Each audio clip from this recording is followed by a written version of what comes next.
पहले जरा डार साहब का रुख करते हैं और डार साहब से जानते हैं। डार साहब, आपको भी क्या इसी तरीके से यकीन नहीं हुआ था जब आपको ये अवार्ड मिला? Thank you for joining me. मुझे बड़ा अच्छा लगा जब मुझे 25 जनवरी को कॉल आया MHA से। तो जब मुझे कॉल आया तो I was shocked that time. मुझे अजीब सा फील हुआ। पहले मुझे पता भी नहीं था कि पद्मा अवार्ड होता क्या है, क्योंकि हम यहाँ पर कश्मीरी लोग हमेशा स्ट्रगल पे ही रहते हैं, चाहे स्पोर्ट्स हो, कोई भी फील्ड हो। बट मेरे लिए एक सरप्राइज़ था, एक शॉकिंग था मेरे लिए कि मैं इतने बड़े अवार्ड से नवाजा जाऊँगा। अल्हम्दुलिल्लाह इस सरकार में मुझे पहली बार ये मौका मिला कि हमें इतना बड़े प्लेटफॉर्म पे जाना है और वहाँ पर इतनी बड़ी रिकॉग्निशन हासिल होगी। और मैं गवर्नमेंट ऑफ इंडिया का बड़ा शुक्रगुजार हूँ कि उन्होंने मेरे काम को, जो मेरा 18 साल का स्ट्रगल था, जो जिस इलाके में मैं रहता हूँ, एक बॉर्डर डिस्ट्रिक्ट है, डिस्ट्रिक्ट बांडीपोरा में, वहाँ से मुझे चुना गया और इतनी छोटी एज में मुझे इस पुरस्कार से नवाजा गया। और आपके दोस्तों, रिश्तेदारों, जिसने भी इस खबर को सुना, उनका रिएक्शन क्या था? जिस बात का जिक्र कादरी साहब यहाँ स्टूडियो में मौजूद है वो कर रहे हैं कि साहब हमने तो सोचा ही नहीं था कि बीजेपी सरकार, मोदी सरकार में किसी मुसलमान को इतने बड़े सम्मान से नवाजा जाएगा। आपके यहाँ भी इसी तरीके का कुछ रिएक्शन था क्या? बिल्कुल। मैं पहला पद्मश्री अवार्डी हूँ जम्मू कश्मीर से स्पोर्ट्स कैटेगरी में। तो पूरे हमारे कश्मीर, जम्मू कश्मीर यूटी के लिए एक सरप्राइज़ था, इतना बड़ा अवार्ड जो स्पोर्ट्स में पहला मिला है। और सब लोगों ने बधाइयाँ दी और सब लोग खुश हुए और सब लोग अब स्पोर्ट्स पे काम कर रहे हैं। क्योंकि मैं समझता हूँ कि ये अवार्ड ऐसा होता है कि इसके लिए कोई रिकमेंडेशन की ज़रूरत नहीं होनी चाहिए, ना ही इसका कोई एप्लीकेशन फॉर्म होना चाहिए। और भारत सरकार ने मुझे कैसे चुना, और मैं 2 साल से इनको फॉलो भी करता हूँ, देख रहा हूँ कि ये उन लोगों को दे रहे हैं ये अवार्ड्स जो डिजर्विंग वाकई ग्राउंड रूट से जुड़े हैं और जो वाकई काम कर रहे हैं सोसाइटी के लिए, अपने देश के लिए, अपने देश को बढ़ावा करने के लिए। और ये बड़े फख्र की बात है जी। पूरे आप जिस बात का जिक्र कर रहे हैं कि भारत सरकार, मोदी सरकार उन लोगों को इस सम्मान के लिए चुन रही है जो जमीन से जुड़े हुए हैं, वाकई इसके हकदार हैं। मतलब वो जो आरोप इस सरकार पर लगते हैं कि साहब ये सरकार तो हर काम जो है वो राजनीति के चश्मे से करती है, ये सरकार तो हर काम जो है वो हिंदू मुसलमान के नजरिए से करती है, तो फिर उन आरोपों को आप किस रूप में देखते हैं?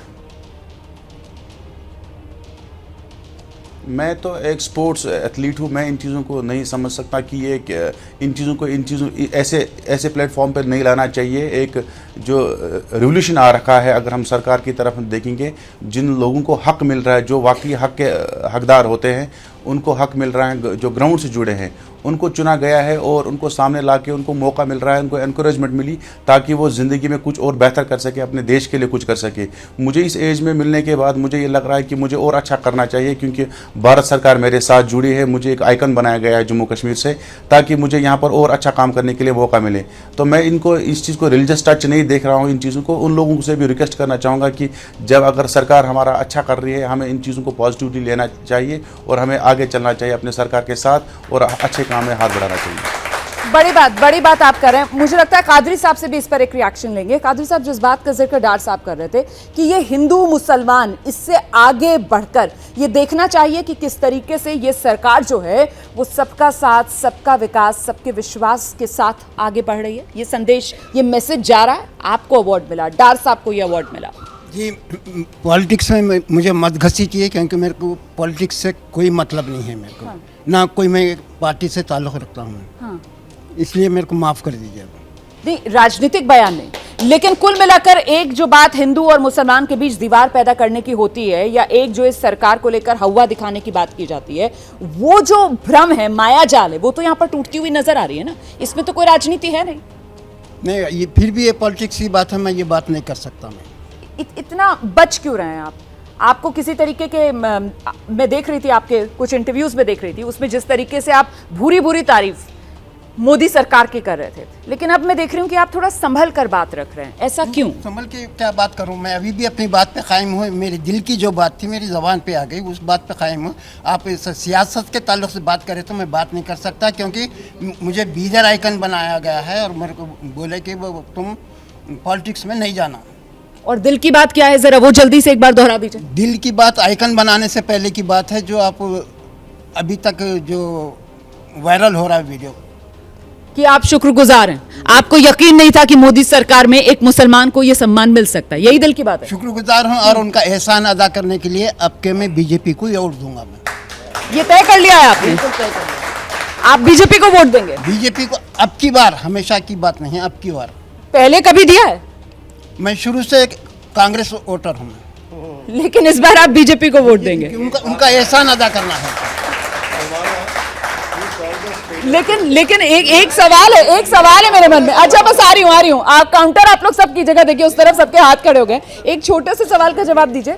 आपका दिल ये पलटा है, आप हमेशा से किसी दूसरी पार्टी के वोटर रहे, लेकिन अब आपने तय किया है कि इस बार आप बीजेपी सरकार के लिए वोट करेंगे। क्या आप ये कोशिश भी करेंगे कि साहब जो मुसलमान और बीजेपी सरकारों के बीच का एक फासला है उसको भी पाटा जाए? ये प्रयास भी क्या आपकी तरफ से किया जाएगा कि दूसरों को भी इस दिशा में आगे बढ़ाने की कोशिश की जाए? दूसरों का मैं ठेका नहीं लिया, मैं अपनी बात कर रहा हूँ।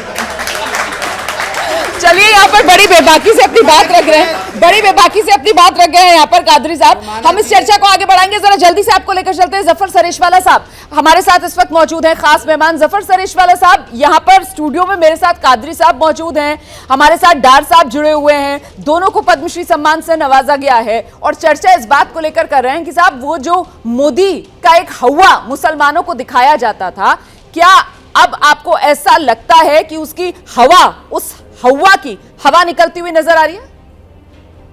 जैसे ही घड़ी का काटा दोपहर 2:30 पे आए, बबीता जी का दिल सास बहू साजिश के लिए मचल जाए। और ये है इनकी बहू, पूरे दिन ऑफिस की टेंशन हो जाए गॉन जब ये करें अपना फेवरेट शो फ्री टाइम पे ऑन। इनकी तरह आप भी देखिए अपना फेवरेट शो अपने टाइम पर और डाउनलोड कीजिए एबीपी लाइव ऐप अपने स्मार्ट टीवी पर।